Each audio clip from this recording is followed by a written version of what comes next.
Comenzamos con las preguntas dirigidas al Gobierno conforme al orden remitido por el mismo. Preguntas dirigidas al señor presidente del Gobierno. En primer lugar, pregunta de la diputada doña Margarita Robles Fernández, del Grupo Parlamentario Socialista. Adelante, señoría. Gracias, señora presidenta. Señor presidente, ¿cómo valora la sentencia del Tribunal Constitucional de 8 de junio que declaró inconstitucional su amnistía fiscal? Muchas gracias. Señor presidente del Gobierno. Señoría, no me lo tome a mal. Yo no valoro esta sentencia ni ninguna. Yo las acato todas porque no me parece conveniente que el presidente del Ejecutivo se dedique a aplaudir, a criticar o a tomar posición o a entrar en polémica sobre el contenido de las sentencias de los tribunales. Muchas gracias.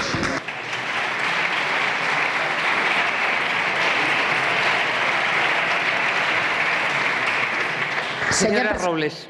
No esperaba otra respuesta de usted. Sería bueno que otros ministros de su Gobierno hicieran lo mismo en relación a la valoración de sentencias que no le resultan agradables ni cómodas. Pero mire, yo le voy a decir que usted, como presidente del Gobierno y como hombre de derecho, no puede quedar al margen de lo que le dice el Tribunal Constitucional. Y no se lo va a decir este grupo parlamentario. Yo le voy a leer lo que el Tribunal Constitucional, por unanimidad, le ha dicho.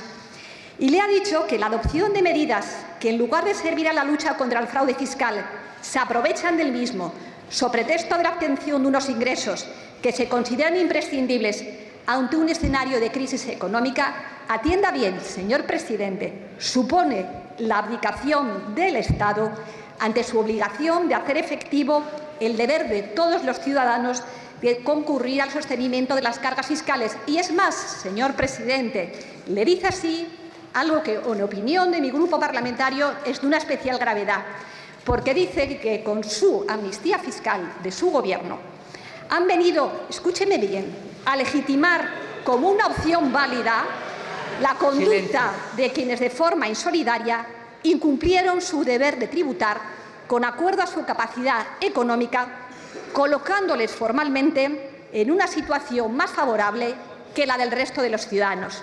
Y claro, señor presidente, usted naturalmente que tiene que respetar las sentencias, pero fíjese lo que le dice el Tribunal Constitucional por unanimidad y a instancia del recurso del Grupo Parlamentario Socialista, que se ha abdicado de los deberes del Estado en un tema tan importante como la contribución de los ciudadanos y, además, que se está legitimando a los defraudadores fiscales.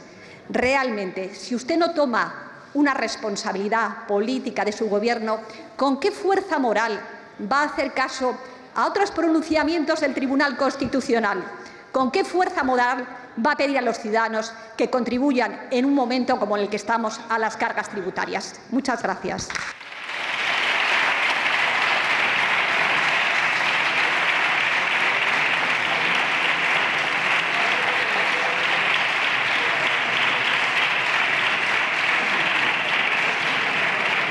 Señor presidente. Adelante. Muchas gracias. Conviene, señoría, recordar de lo que estamos hablando. Es decir, el Tribunal Constitucional declara contrario a la Constitución el procedimiento utilizado para la regularización fiscal. Esto es, que se haya usado el Real Decreto Ley y no el proyecto de ley. Además, conviene recordar también que el propio Tribunal Constitucional dice que la sentencia no producirá efectos y, por tanto, las actuaciones realizadas que son firmes no podrán ser revisadas. Esa es la verdad. Y lo demás son juicios de valor. Otra cosa distinta de la verdad es el ruido que quieran hacer ustedes. Yo, por mi parte, solo voy a hacer algunas consideraciones sobre este asunto. España en aquel momento estaba en una situación límite, al borde de la quiebra y al borde del rescate, porque nos habían dejado ustedes un déficit del 9,6% y 70.000 millones de euros menos de recaudación. Esa fue la herencia que recibimos. Hubo que tomar decisiones que probablemente en otras circunstancias no se hubieran tomado. No solamente esta por la que usted se interesa, sino también una subida de impuestos, luego los volvimos a bajar, o, por ejemplo, la nacionalización de la banca, cosa que considerará que en un partido como el mío pues no es lo más razonable ni figuraba en nuestro programa electoral. Se obtuvieron unos ingresos adicionales, 1.200 millones de euros. Se afloraron 40.000 millones de euros que a partir de entonces tributaron siempre. Eso se hizo en línea con las recomendaciones de la OCDE. Se hizo en muchos países de Europa, y muy importantes, como Reino Unido, Italia o en los propios Estados Unidos. Esa regularización fiscal ni limpia ni borra delitos. Y esa regularización fiscal también se había hecho en España, con gobierno socialista y en 2 ocasiones, pero con 2 diferencias sobre la que nosotros hicimos. La primera es que nosotros estábamos en una situación de prequiebra, cosa que no le ocurría al Partido Socialista, que la última en el 91 estaba en una situación boyante. Y la segunda es que con ustedes las rentas afloradas no pagaron y con nosotros sí. Y con ustedes los defraudadores no se identificaban porque le dieron pagarés opaco y con nosotros sí. Esa es la pequeña diferencia, señora Robles.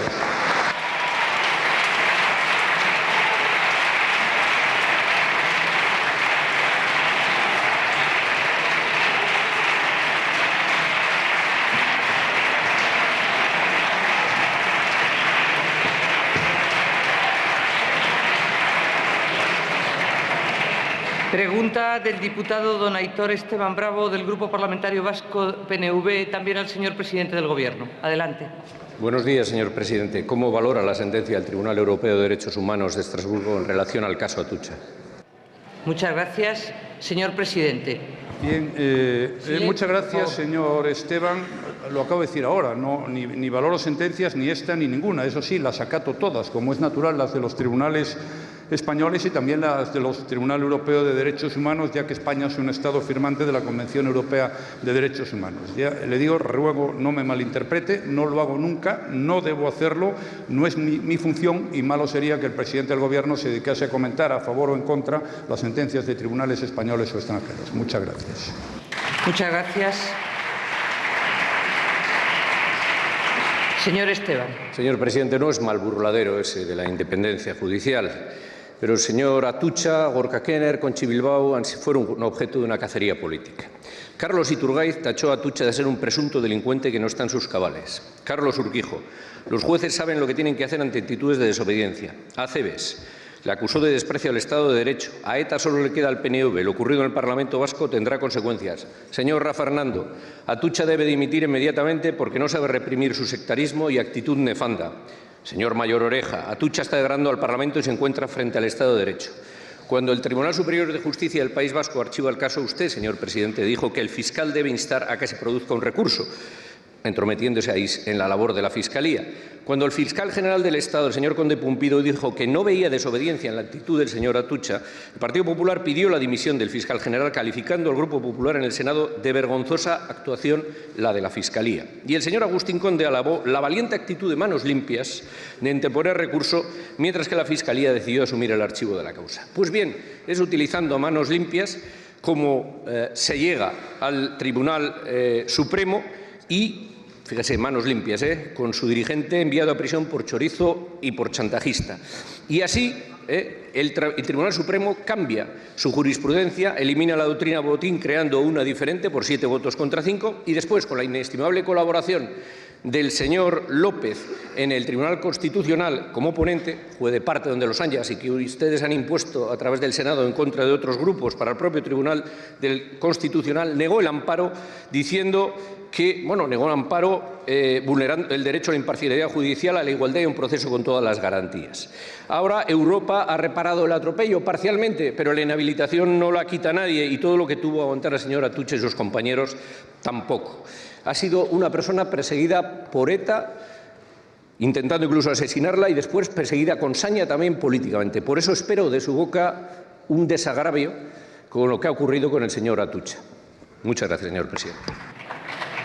Muchas gracias, señor presidente. Adelante. Vamos a ver, señor Esteban. El Tribunal Europeo de Derechos Humanos ha dictado muchas sentencias sobre asuntos que se han producido en nuestro país.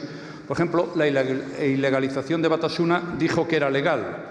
El rechazo hay una reciente sobre dispersión de presos terroristas, dijo que era legal. La doctrina Parot, sin embargo, la anuló y esta por la que usted se interesa también la anuló, aunque como también saben no entró en el fondo del asunto, sino que se limitó a decir que los acusados deberían haber sido interrogados como testigos ante el propio Tribunal Supremo. Es decir, en algún caso dio la razón a los tribunales españoles y en otros casos no dio las razones a los tribunales españoles. Sin embargo, hay un dato que creo que es muy positivo.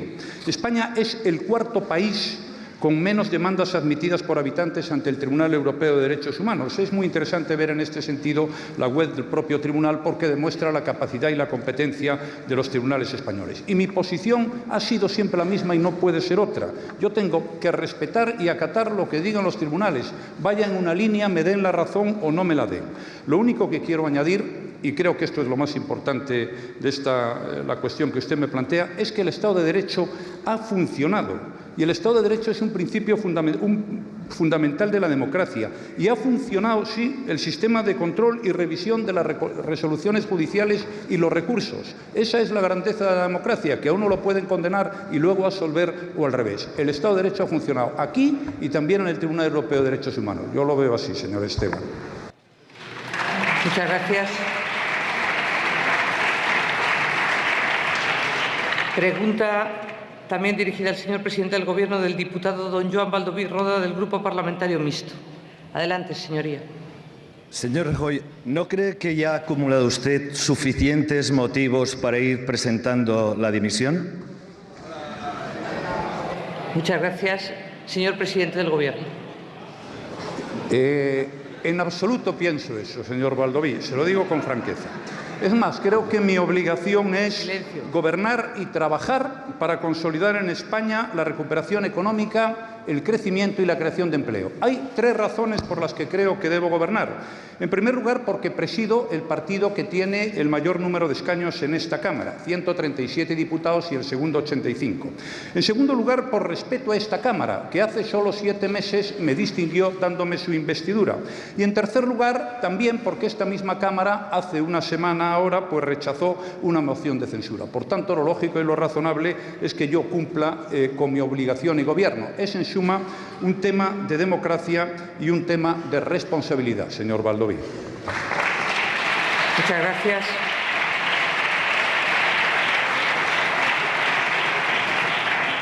Señor Baldoví. Si hubiera sido una moción de confianza, usted no lo hubiera superado. Mire, le voy a dar 10 motivos, como le podría dar 50. 1. El ministro Bermejo dimitió por asistir a una cacería con un juez. Usted intercambió repetidamente mensajes con un delincuente y nada, señor Rajoy. El ministro Corcuera dimitió porque el Constitucional invalidó 2 artículos de una ley suya. A usted, a su responsable último del Partido Popular, le han tumbado una amnistía fiscal por blanquear dinero negro de delincuentes. Y nada. 3. El ministro Pimentel, de su partido, renunció porque la esposa de un director general obtuvo fondos públicos por una empresa. El partido que usted preside tiene 65 tramas abiertas de corrupción, 900 cargos públicos han sido imputados. El PP es el primer partido de la democracia en estar imputado por destruir pruebas. 4. Cuando usted fue nombrado presidente, había un 28% de los catalanes que querían un Estado independiente. Ahora es el 44%. Se lo tendría que pensar. 5. En junio de 2012 afirmó que el rescate de los bancos no tendría coste para los ciudadanos. Hoy ya sabemos que la banca no va a pagar, que nos va a costar a todos 60.000 millones de euros. 6. Su gobierno no ha cumplido ni una sola vez el objetivo del déficit.